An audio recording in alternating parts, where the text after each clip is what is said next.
Hey listeners, I'm Erica. And I'm Sean.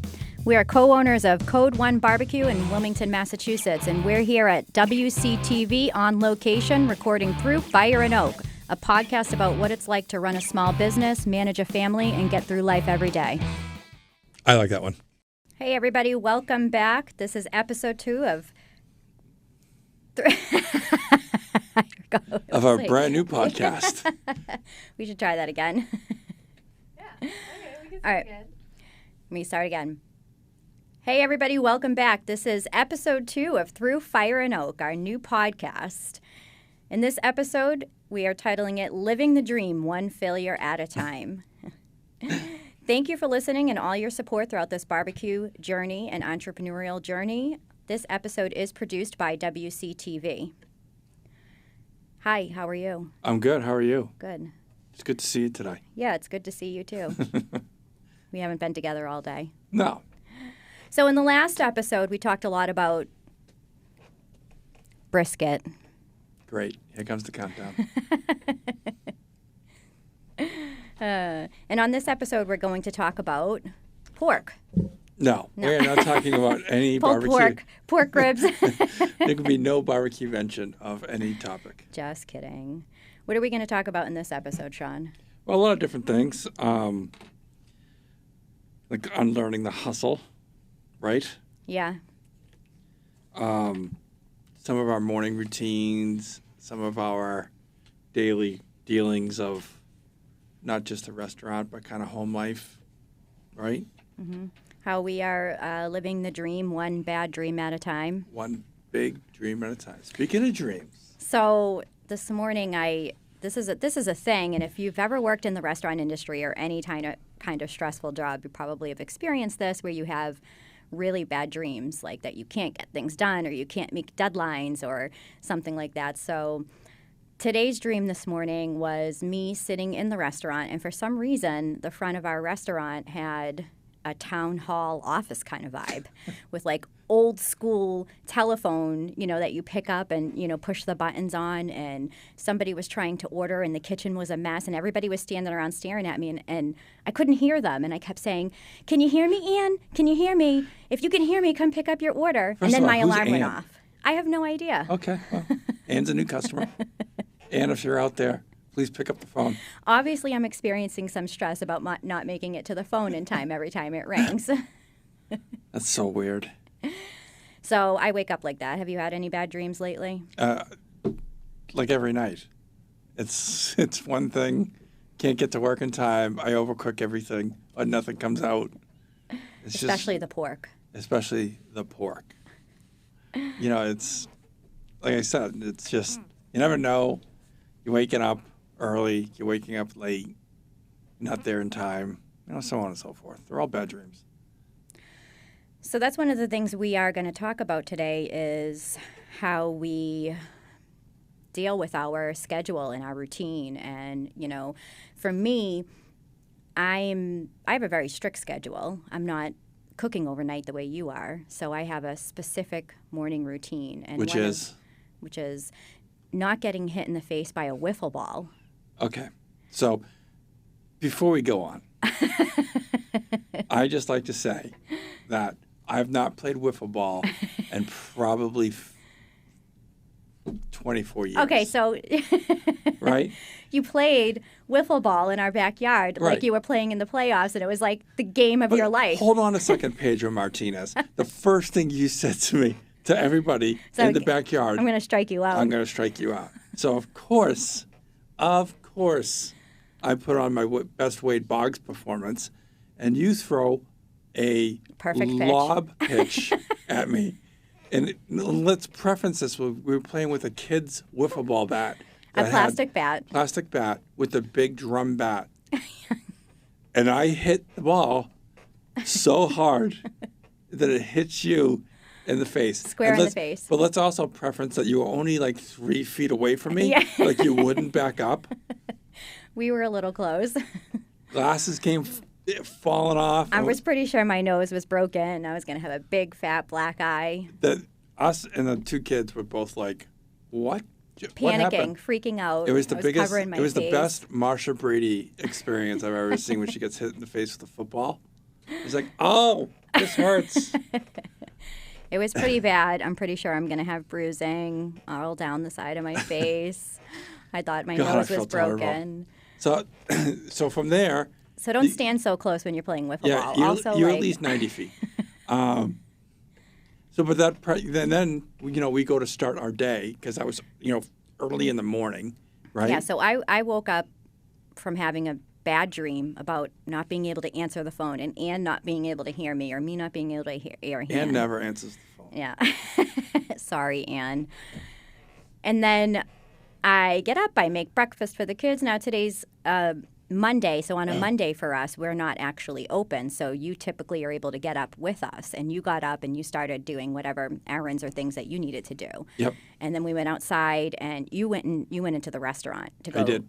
clean and check up on some things. And I Yep. went outside with the kids. And then we had the wiffle ball incident. And Yes. then we had to leave to go run errands. We had to pick up some items. Like we have to go buy charcoal for the week. We have to, pick up some food at Restaurant Depot, some things that we can't get from our distributors. And we're driving in the car through town, and I have a big pack of frozen corn on my face driving through the car. I'm driving in the car through Not town. ice, people. Not ice. Frozen not an ice corn. pack. A bag of frozen corn. We look like two knuckleheads driving around town. God forbid someone looked into our vehicle today, because, whew, I thought that was pretty funny, but it also hurt really bad. it did. I mean, I could see it in your face. I thought for sure that we were going to the hospital. Like, I couldn't understand what. At first, when I hit you, I didn't know what happened. You were just covering your face. And then all of a sudden, you were like, we have to go in. Take me inside. Take me inside. I couldn't see anything. My eyes were gushing. Like, what happened? You just hit me in the face with a wiffle ball. So then we get to the Home Depot to pick up our charcoal, right? And we we pull into the parking lot, and I don't have my wallet. I don't have the business card on me, so we have no way to go inside. So, yeah, right. I almost forgot all about that. Yeah. So sometimes that's how morning starts, though. Sometimes As things organized don't go well. as you think you are never organized enough, right? Yeah.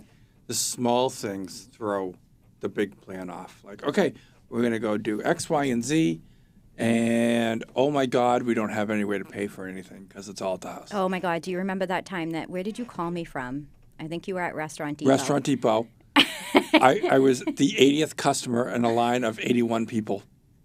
I waited 87 minutes to get to the front, and I get up, and I'm like, No, and you had a debit card that had been deactivated because I had that day activated a brand new debit card and didn't tell you. Yeah. I'm like, why is this being declined?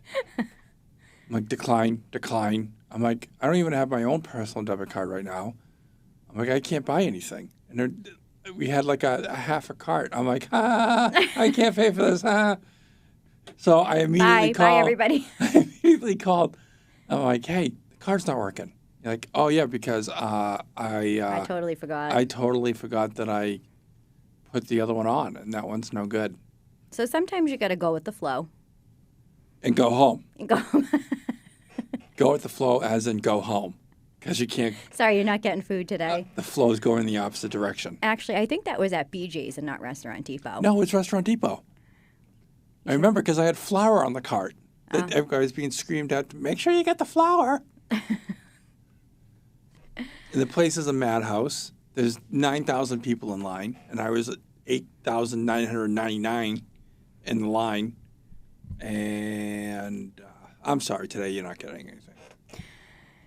But so, that just throws a wrench in your whole day. So part of the whole idea of, doing things and running a business is that lots of terrible, bad things can happen all day long that put you in this, like, I don't feel like doing this anymore. And that's why I don't have a morning routine.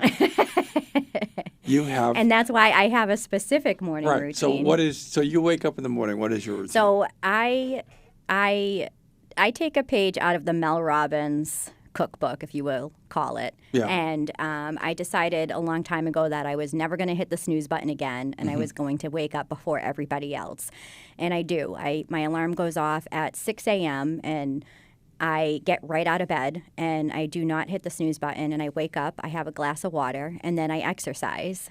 And if you talk to my 22-year-old self, she would be like, yeah, no, that's not even a thing. Like, what are you talking about? I was such a night person back then. But one of the things that I've learned is that you're actually most productive the first 3 hours of the day after you wake up. So for you, that would be at 11 p.m. I was going to say, that doesn't mean morning. It just means when you wake up. When you wake up And not from a nap. Not from a nap. Right. Right. I'm not a napper. I don't believe in napping. You love napping. Naps are the best. I don't have any statistics on naps, but I'll tell you. I'm sure you after this episode you will. Though. And I'll tell you all about why naps aren't that great for you. Right. As long as you get your 8 hours of sleep. So I also have an alarm that tells me when it's time to go to bed. Listen, cats take naps all day long. They're the best nappers in the world. And that's why they don't do anything all day long. Except for 3 o'clock in the morning when they see the ghosts and they have to get into the next room. For no reason. Right, which is usually just the mouse. It's usually just the one. Moving the curtains. Yeah. But part of it is, honestly, it's a level of self-discipline that I never used to have throughout like my 20s and 30s that I didn't understand. I would hit the snooze button. I would, begrudgingly get up. I would go into work. I always felt like I was running behind. I couldn't get anything done, despite the fact that I didn't really enjoy being in that whole scene of working for somebody else and in corporate America. You kind of experience the same thing. And now I wake up, I get through my exercise, and I'm able to sit down and work on editing for my book. Which is, by the way, I'm an author, in case anybody wants to know that. And shameless plug. Yep. And I write a lot of stuff, so, follow me too. No, I'm just kidding. But so I sit and I edit my book, and I do that before anybody gets up, before I've turned on social media, before I've started working, before I've looked at the banking. And this is part of my unlearn the hustle theory that, in today's world, everything is you need to hustle, you need to do it, you need to get it done. And at 6 a.m., all I really need to do is sit with myself and in my own head and appreciate the life that I have before that quote-unquote hustle starts for the day. And sometimes that doesn't always pan out. Like you have bad dreams and you get hit in the face with a wiffle ball. Yeah. Two very, things that happen today. Yeah. Yes. So what's your routine like? Oh, my routine is... When you wake up. My routine starts with, it's 10 p.m. and I got to go back in. And then at 7 a.m. or 8:30, it's now 1 o'clock and I have to start my day. And so my day varies on part because of how much we have to cook. If we've got, the store needs X amount per day, and then typically, someone will say, like yourself, by the way, Wednesday we have a catering of 250 people. Oh, yeah. Or sorry, somebody called in last night and ordered 7 racks of ribs. 27 racks of pork ribs. And then... I forgot. Oops. Yeah. And that's got to be off by 8 a.m. because that has to go out at 10 a.m. So then my day becomes, I got to, rearrange some of the schedule and on the food. Not my schedule. Right. So it's kind of tough for me to put on a regular, like, I'm going to wake up at X amount of time, at X amount of point to do X amount of things. Like, one of my biggest things that I don't do is wake up and do yoga. Yeah.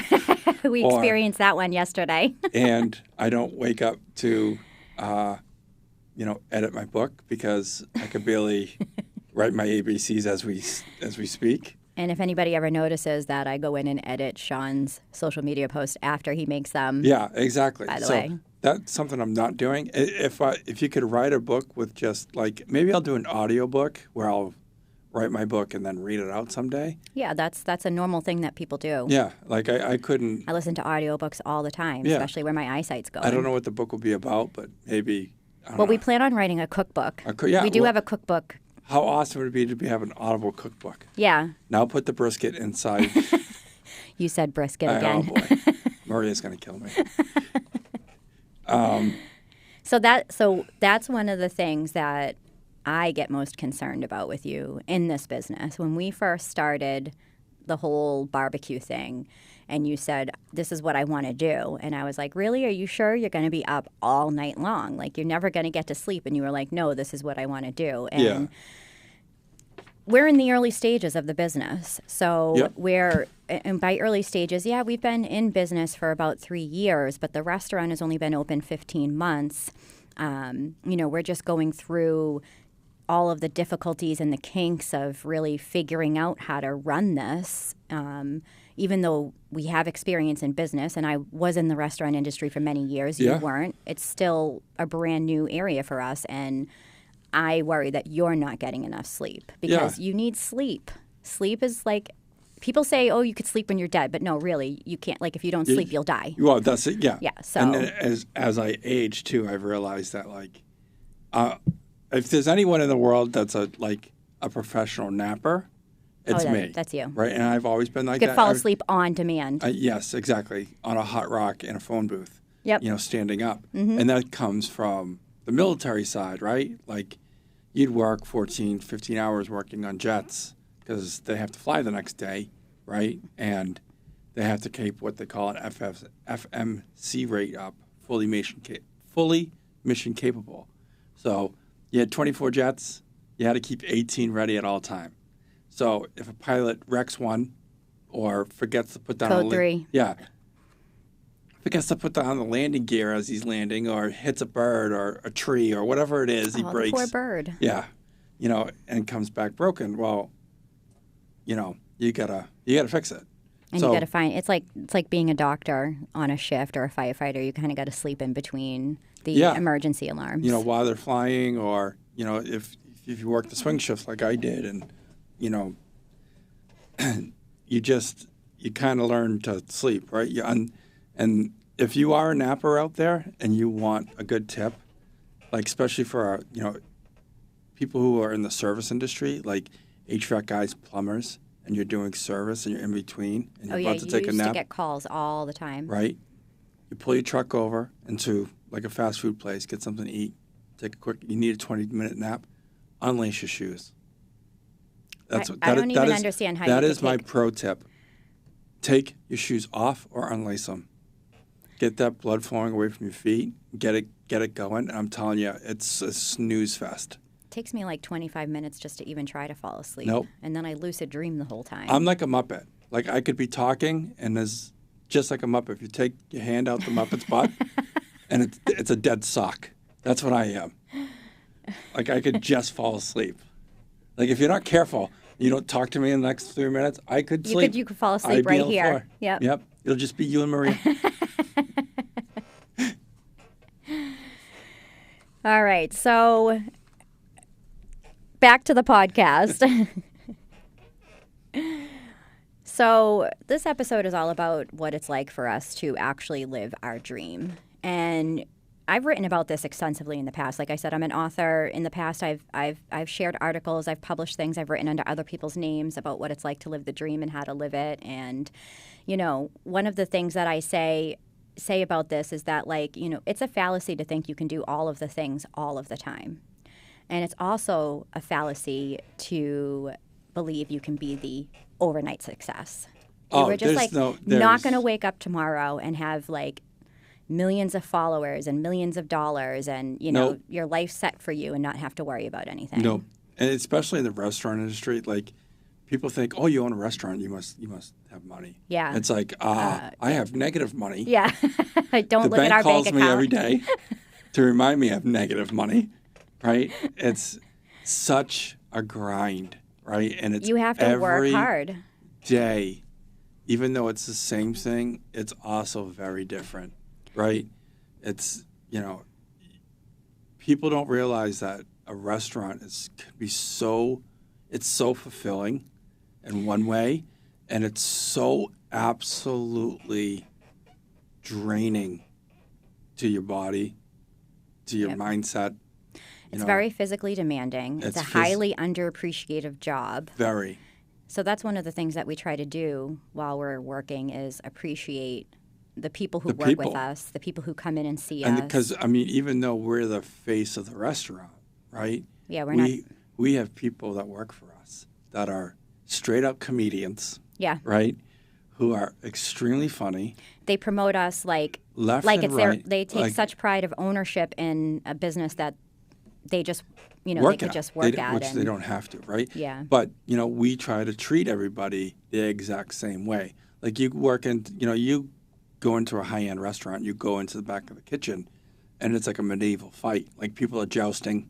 Yeah, they don't talk to each They other. don't talk to each but, other. They are like standing over a hot stove, sautéing things, and Yeah, it's getting burned. and it can be a dangerous place. There's Yeah. live fire, right? Hot oil, slip and falls. But I do come from the restaurant industry, even though I took a detour for a while through corporate America so I Yep. could have benefits. Because back when I was in the restaurant industry, they didn't give you benefits. No, And it's a lot of places aren't happy places to work. It's very grueling, hard work where managers yell at you all day long Yep. for every little thing you do wrong. That motto that the customer is always right can be taken to such extremes sometimes yep, that you don't know how to handle it. no, And, we had said when we started doing our own thing that we didn't want to be those type of bosses. We didn't want to be the type of people that had to yell at our workers all day long. We Nope. didn't want to make people hate their jobs and want to quit. We wanted to be a place where people enjoyed coming into work and being a part of something. And not just our employees, but our customers as well. Well, not only that, one of the things that I wanted to make sure of is like the kitchen staff and the whole yes chef, no chef. I know you hate that. I hate that, right? Because at the end of the day, if you really want to get down to it, if you don't have a dishwasher, you don't have an open Oh restaurant. my gosh. Right? So the whole chef being the most important, and listen, there are restaurants out there where chefs run everything. And I'm not downgrading the head chef. Everybody matters. Right? But everybody matters. And for every chef I've ever met, I've never met like that one chef that says, well, I run the show and that's it. But they are out there. They are out there, right? And I did not want our place where the dishwasher or the person taking out the trash, Felt like he was inferior to everybody else. because he wasn't making food, right? Right. Because Or the front of house staff or the person at the register. you walk in, it's a barbecue restaurant, right? It's a low key restaurant, right? We make We have a everything- very small space. It's a very small space. There's no room, and it's and that's the one thing I want to make sure of. There is no room for the corporate BS in the kitchen. Right. Just all we expect of you is to do your job and some of mine. Yes. But I think that's what makes it, one of the things is like, this is our dream. Yeah, when and when people come to work for us, it's not it's theirs. not necessarily their dream. No, it's a job. It's a job, but we empower them and encourage them and appreciate them so that they make it part of their life that they want to be a part of. Yeah, that they want to come back to work, right? Yeah. And that they're And we paid don't have to accordingly, ask them. and It's just they're there. And they're there. And they're practically, now, I mean, we've got people who've been here with us from day one who are exactly like family. And what it is though, when you work with people, you actually when you work anywhere, you spend more time with people at work than you do your own family. your own family. Which is another thing that makes it tough, because we also have to remember that this isn't our kids' dream. It definitely is, and that's They're funny not that like you all say excited about us owning a barbecue place all the time. you get a lot of people that start a business, and it's like, okay, we're going to start this business. It's going to be a family business. My kids are going to take over, right? And they're going to have this huge opportunity to keep passing this thing down. Not or so not. much. Or they say, all three I want kids- absolutely nothing to do with the restaurant industry. All I three hate it. kids said, no. The smallest one, who's 5 years old, already knows he does not want to run a barbecue place. And brisket smells disgusting. Yes. So I think He won't eat a single thing from our restaurant. I think that was one of the biggest things that I had to overcome, is when I sat down with our oldest and said, listen, we're going to start a restaurant. that you guys have the opportunity to finish. And he's like, or sell. I said, oh, so maybe you don't. Maybe you don't want anything Maybe to do you with don't it. want anything to do, and that's okay, right? So Because they're going to have their own dreams. yeah, when I'm looking up at dirt on the inside of a box or however you put me away at the end of my life, I'd like to become a tree. Okay. That's for another episode, maybe even another podcast. They can all agree to sell the place, and Or hopefully, we end up doing that later on. I mean, we don't know what the future will hold. Or when I'm 65, we sell the place and we leave. We get our own island. I would like an island. Or and we take off, and the kids are out of school and having their own life, and yep. I say, ha, you should have bought into this. Yeah. Or we sell it to them for them to sell. Whatever it is at the end of it, right? You and I and our investors started this. We know that it's not the dream that they want. It's not their burden to carry. They have their own things they want to do. Our son's older. He's going to go into a co-op job. He wants to go to school for creative writing and media studies. Yep. Our middle daughter, she wants to do singing and dancing and design, and Finn won't even eat a single item from the restaurant at all, not even like the mac and cheese. I mean, he's also 5. I mean, he doesn't eat anything, but still, it's just there was one time when we first started this business, and one of my best friends, Jackie, who we're very close with, my daughter is very close with her daughter. She had taken Madeline for the weekend, and she had said to Madeline, "Oh, isn't it so exciting that your parents have like a barbecue business?" And she was like, "No, it's not." Nope. And she's like, "Why?" And she's like, "Well, you get to eat like really good barbecue every night of the week." She's like, "No, I don't want that." And Jackie said, "Well, what do you want?" And she said, "Anything other than barbecue." It's just, It is. It's eye-opening. It makes you realize, and not just that, they're carrying a burden at home. While we're trying to live our dream and create something, we have little people who rely on us and depend on us. And I know. That there is a saying that says, everything is a struggle and everything is hard, so choose your hard, right? Yeah. Getting up and going into a job that you hate every day is hard, but running your own business is hard. And if we were waking up every single day, going into corporate America, we wouldn't expect the kids to take on this dream of the life we hated at home. Yeah, and that's what I said to Connor. I mean, do you want to wake up every day working for somebody, 40, 50 hours a week just to make money? If that's not what you're happy, I mean, plenty of people are very happy. Well, that's why I said working, to him, that may be something that you do want to do, that you don't want the stress of running your own business. Because that kind of leads back to, the whole point of self-discipline. And running a business means that you don't have anybody other than yourself to answer to. So Correct. You have to be responsible for everything that you do. Yep. And you have to be your own boss. You have to parent yourself. You can't, you disappoint yourself. I mean, you disappoint other people along the way, but you also disappoint yourself. And it goes back to every mistake you make is not someone else's problem. Yes. Right? Taking responsibility for not only that, but accountability for the outcomes of those mistakes. Yeah, and looking back at us starting this, and we made a lot of mistakes. Woo, boy, there was a lot of mistakes. Well, lots of good things. I mean, more good than there was bad. And I wouldn't say, they were tremendously huge. I'd say there were a lot of tremendously huge mistakes. Yeah, I'm trying to keep this light. But yeah, of course. I mean, it's like, you get taxes and payroll. Yep.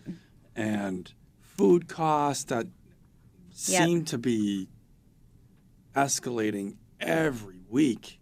It's every time I go to purchase some protein, it's, by the way, that protein's another 17 cents on. Like, I remember when we first started, and we were, backyard smoking, chicken was like $3 to $4. And now we're paying, $17, $18 for the same chicken. to smoke, nothing's changed about the chicken. Yep. Nothing. The chicken still looks like chicken. Tastes like chicken. Tastes like chicken. Walks like chicken. Yeah. Well, not when we get it. No, yeah. But yeah, it's tough, and you got to factor in those. You got to factor in those costs. You don't want to hurt the customer every other week with an increase in pay. Increase in, cost. So you got to try to figure out how to eat it in different ways, or, But sometimes that's inevitable. I mean, as much as we don't want the customer to experience. You gotta figure out when the increase is going to come. Okay, such and such has increased this week, but it may not stay that way for 2 weeks, right? Because a lot of reasons why, or one of the reasons why a restaurant might fail in their first year or first 5 years is an economic reason. Yeah. What people don't realize, too, is like the food doesn't just come from Massachusetts. Right. Some of the produce comes from out west. Yeah.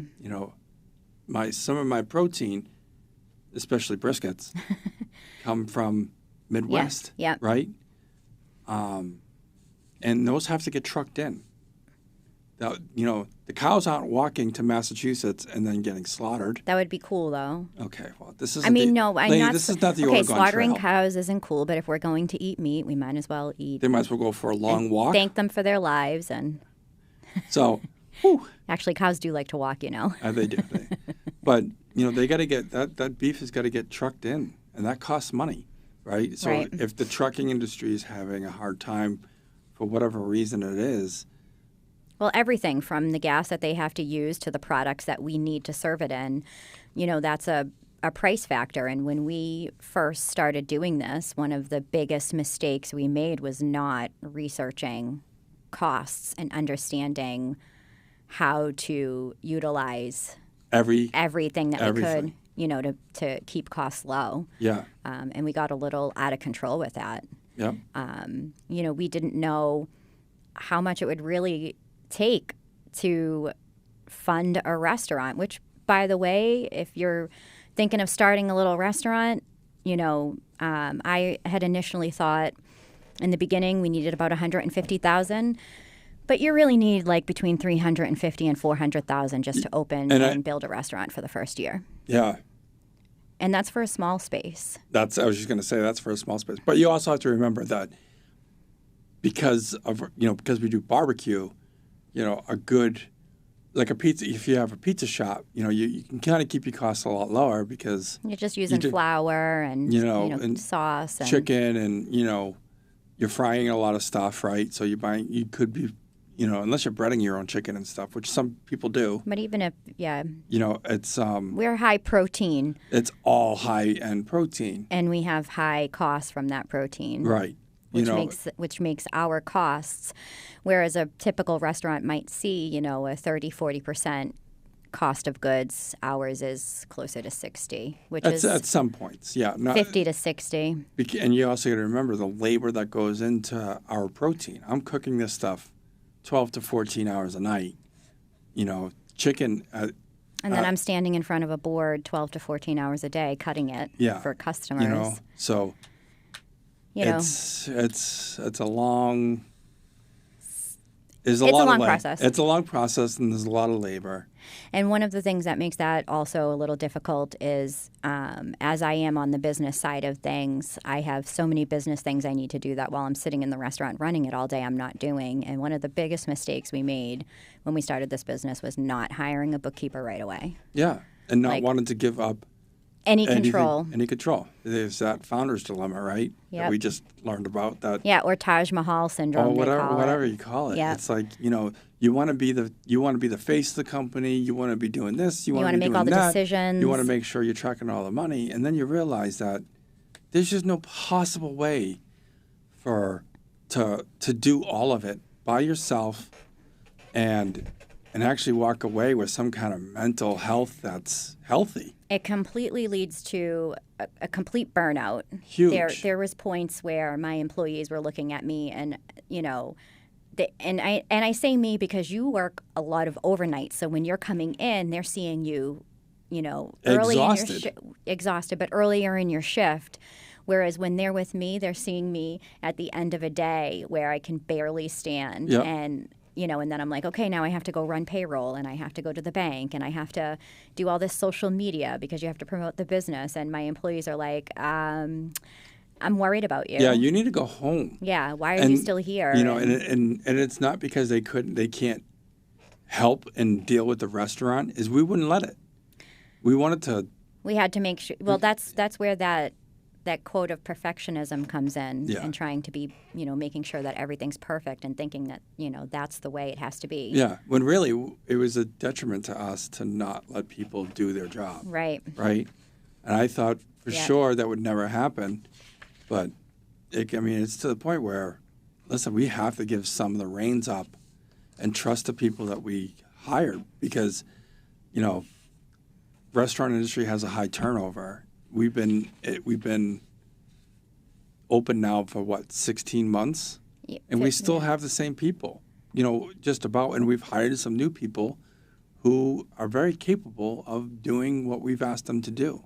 Right. And and that's where I get into. I don't like being a micromanager anyway. But I can't step all the way back. But at some point, I have to allow them to open the restaurant, and closing the restaurant, right? And just teaching other people how to use the PIP, even for the small stuff, and understanding that they might make some mistakes, right, but they'll learn as they go because learning and adjusting and growing is part of the process. It's part of the process, right? We're never going to be able to hire replacements for us, but there's no reasons why we can't hire people. We can't clone. I would love to clone us. That would be nice. I don't know if we want two of us running around. They don't have to live with us. They don't have to be there at the same time as us. Oh, so they just would take care of the restaurant, and we just stay home. We just high five them on the way out. Yeah. Trade off. So there is this idea that, and I think it was something that American Express had come up with, that said that 90% of small businesses fail within the first year. But the reality is, in the Board of Labor Statistics and the National Restaurant Association and all of these places have found that actually 30% of small businesses do fail within the first year. It's like 1 in 3. You're right. And that that number is more like 50 to 60% within 5 years. And some of the reasons why that happens, we touched upon, was not having enough funding, having a bad location, not having the right team, and a horrible quality of life, which is something we were experiencing. And one of our, biggest concerns when we started this was our quality of life was going way down. Our kids were suffering. We weren't seeing our family or our friends. I miss my best friends. Why can't I talk to them on the phone? Oh, because I have all this business stuff I have to do. But we also know starting the first few years of this was going to be very, very tough. I think we thought we knew. Yeah, I think what we know now, the level what we knew. Of what happened. Yeah, if you're opening your own spot, or whether it be in construction or whatever you're opening, you got to know that your first couple of years, you're going to miss birthdays, you're going to miss stuff. It's inevitable. And people are going to be disappointed in you. They really are. One of the biggest things is you hear people say, well, I'm going to open up my own business and be my own boss. But that also means it's 100% you. Yes. There is no such day as a day off. Right? There's no days off. You're working Christmas. You're working New Year's, whether it's in the shop, at work, but you from home. Or from home, 10 when o'clock you've at got night. that one person that needs to call out sick, and you got to rearrange tomorrow's schedule. Or cover for them. For them, or someone's hurt, or whatever it be. Payroll got missed, or it got kicked back because you put a decimal point in the wrong place, and Sally's getting $1.7 million this week. Yeah. That's why you wear your glasses. That's why you wear your glasses. When you look at the computer. But people don't realize that. It doesn't stop from your place of business. It just keeps on going. From the car ride home, taking phone calls. And that's when, for me, working as an HVAC tech, then management, then, almost ownership, it's from the second I wake up to the second I was going to bed, my phone, I was either on the phone answering an email, and I finally said, I could be doing this for myself, Right. right? That's when you have to realize that, okay, I'm going to own a business and I'm going to take all these problems on because I'm already doing it for somebody else. You can't really pass them on to anybody else either. But that's what I'm saying. You're still taking on the problems, but you're doing it for yourself. So that's where Sean and I have a little bit of we have a lot of differences. We'll get into that in a later episode, but we have a little bit of differences where, my motto is, unlearn the hustle. And as a small business owner who has employees, I'm very well aware that I need to be there for you. I need to be on call when you need things. I have to show up. My employees, they're not just employees. They're my friends. They're my family. Yep. I love them and care for them. I want to make sure that they also have a good quality of life. But don't call me at 6 a.m. if it's not some life or death. There's no reason. Yeah. My morning routine is my morning routine, and and then when I leave at 8, 9 o'clock at night, and I was with you all day, and then you need to try to reach out to me because you have a question on something that you don't need to know until the next morning. There's no reason for you to, get that information. We're not right living away. in a life or death situation. You used to experience that a lot when you were working for somebody else, where Because it was a life and death situation. It was never life and death. Someone's house was so cold that their dog couldn't go out to pee. As soon as we would sit down to eat with one company you worked for, you would get a phone call from one of the managers at It's the like they had a exact homing dinner device. time. They had a homing device on me. And it would be stupid. It would be like, hey, did you see that email I sent you? No, I didn't. Right, because I'm sitting down to dinner with my family. Well, I need to have some kind of work-life balance. I pay you over X amount of money, and I expect you to make sure Mrs. Johnson's cousin's dog's friend has heat in the room. And now we have to make sure that you are cooking all of the meat properly and that you're on call. Right. But I personally think, yes, you need to be there, and you don't have any time off. And that's why every day I live that day with intention and purpose. I have my routine. I wake up, I do what I do. But if you're going to send me an email at 6 a.m., I'm likely not going to check that till 7:30, 8 a.m. after I've gotten through my morning routine. But we are in a workspace that not many people are calling you at 6 a.m. Or, you have that kind of freedom doing what we do in a restaurant. We don't have to be on. Well, not many people, but you do call me. It's sometimes at 6 o'clock in the morning, and you're. However, something went wrong, and I'm all by myself and don't know what to do. But everything's fine. But we are married, so just so everyone listening out there, she is my wife. So yeah, I will call her at 6 a.m. to say the kitchen's on fire. And that's why your ringtone is different from everybody else's. Right, exactly. Yours is Jaws for me. So that's just the way it is. I mean, it's a good insight for new, restaurant entrepreneurs to understand that you can't control 100% of what goes through your restaurant. You can't control 100% of every outcome. You can't control the plan. You can create a plan all you want. And you can stick by that plan. You can try. You need to know how to deviate. And you have to do it quickly. You have to do it profitably.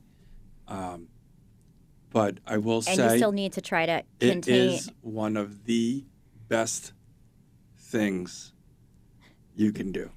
What, open your own restaurant? Or just work for yourself?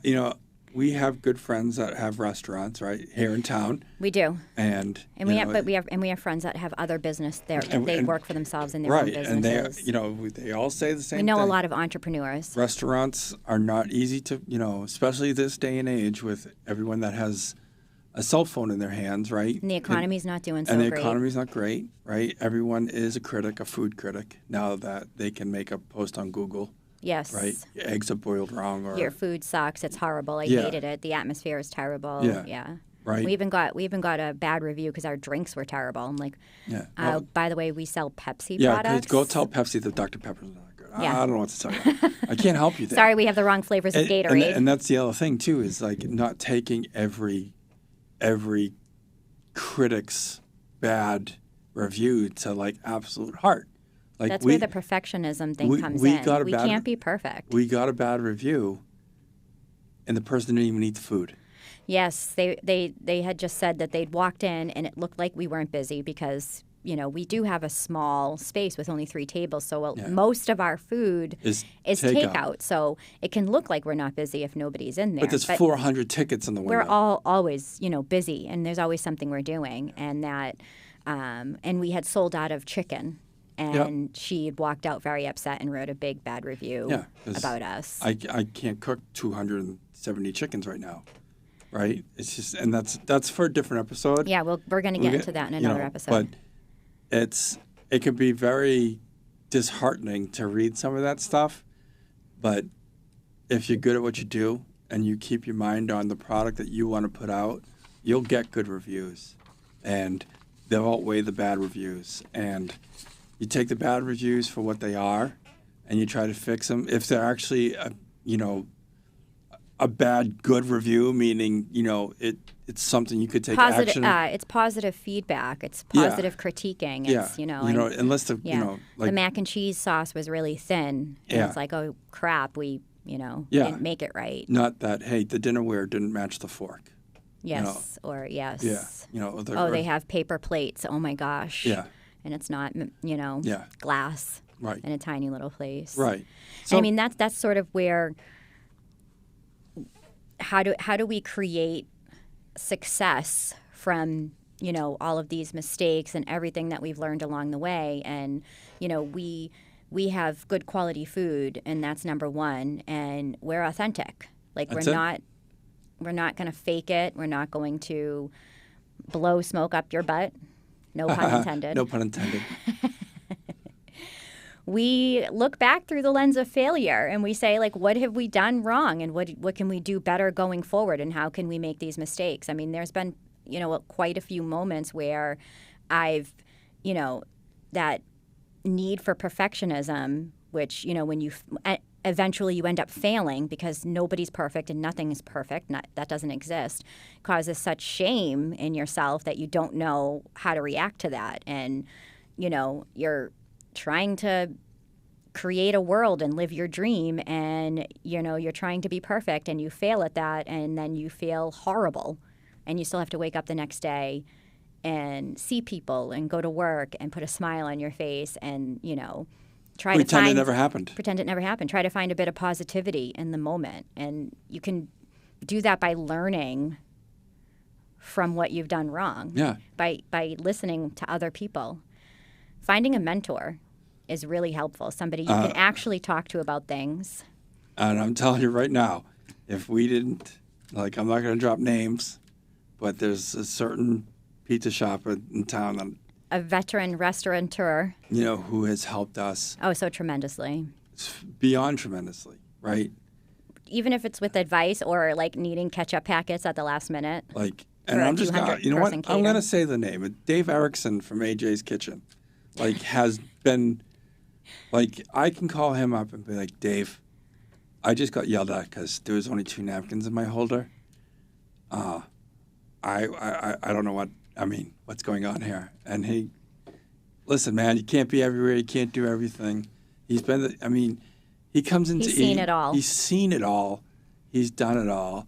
And, Rick from Tremezzo's is the same way. You ever need anything, it's either him or Dave saying the same thing to us. You ever need anything, call us.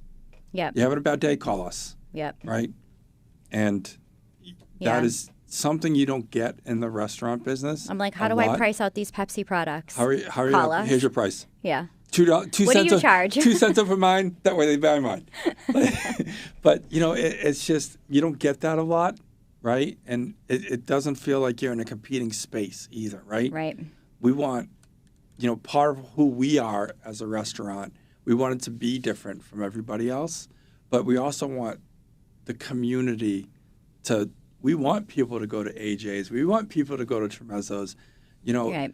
We want people coming in town and going everywhere, right? A little something different from everyone. There's, it's a small little town that we would like to kind of put on the map. Not kind of. We. Yes, but not the other spots haven't put them on the map. But we need. I would love to see this town grow, and have people come from other towns and cities to say, "Oh, we're gonna go get some barbecue. Oh, look at that! There's a really nice Italian restaurant here. oh, look at that. Look, they've got a couple of pizza shops here that do really well. You know, there's Yep. room for everybody because we Right. all do something a little different. Yep. And I think that's what's missing in this town a little bit is that, you know, it seems, you know, it's a small town. People all know each other. And I want to be able to be part of that growth. You think about a few other towns around us that have like these central locations where there's like 30 restaurants Yeah. and all these shops, and you know we are missing that a little bit in Wilmington, and we'd like to see, you know, yeah, we do. We wanted to be part of that growth. We Yeah. wanted to kind of disrupt the scene a little and come in and say, hey, let's see where we can go with this. And Yeah, and we also live in Wilmington. we you do. know, Yes. and that's Do that- not look up our address. Yeah, you know, it's that was important to us to stay in town, be something a little bit different, bring in a different type of food, so we can build up the community. You know, there's a lot of great people in this town. You know, sports is really good. The schools are really good. You know, public servants are really good. You know, we love our fire department. We love our police department, our first responders, our military. You know, and that town brings that. You know, the 4th of July committee that does the 4th of July here. So a large part of us living our dream wasn't just, hey, we're going to be successful restaurateurs who make all kinds of money and, you know, can go on vacations. It was like we want to be part of something bigger than ourselves and bigger than, you know, what we were doing every day. And, Right. you know, we may still get the complaints and we may still have the struggle, but at the end of the day, you know, we hear how, you know, people will say things to us that just like, you know, give us the chills or like put tears in our eyes Yeah. like that, you know. That's our alarm That's your saying alarm we've saying. gone on too long. We've been talking too long. Well, So that's where we are, living the dream with all of the struggles. I got hit by a wiffle ball today by my husband, so next time I might have a big black eye. oh, no, you're not going to have a black eye from the wiffle ball. It hit your glasses. Come It on. hurt pretty bad. That it did because it made a loud noise. It made a loud noise. I don't know how pitchers do it.